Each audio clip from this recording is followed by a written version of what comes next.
In a red room, on a black chair, sat a pale man, holding a green cup. A largely framed picture lay against the wall behind him, not hung up. Light reflected from the only window in the room and covered the pale man in blinding, luminous rays of sunshine. From his green cup he sipped his brew, his form slightly hunched over and arthritic, as if sitting on a crooked stool. As a still wind blew in from the window, there was a crumbling from the inside of the room. The pale man looked up and watched as the west wall collapsed with thunderous blast. In the dust stood a young man of middle height, clutching a sword with both hands. He said nothing.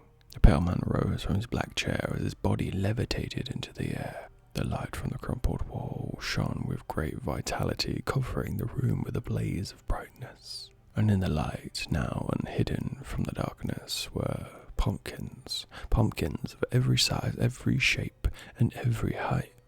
The pale man laughed as he rose into the air, as if suspended in animation.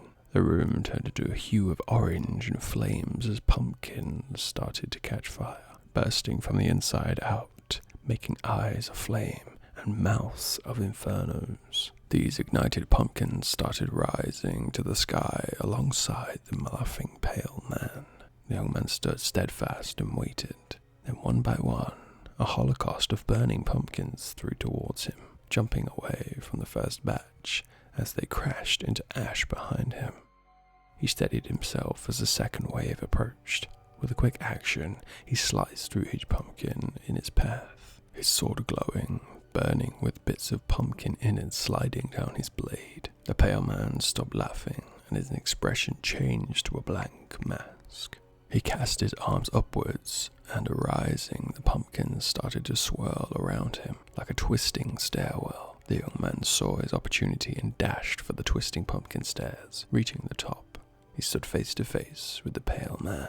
But just as quickly, the pumpkin stairs turned into a giant hand and crushed the young man in its grip. The pale man once again laughed as the young man wrestled with the pumpkin hand. Closing his eyes, the young man started to chant in a native tongue.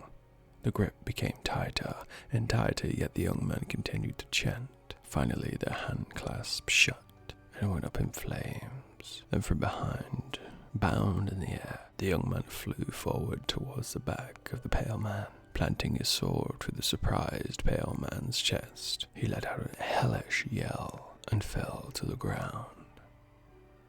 The young man walked over to the black chair and picked up the green cup.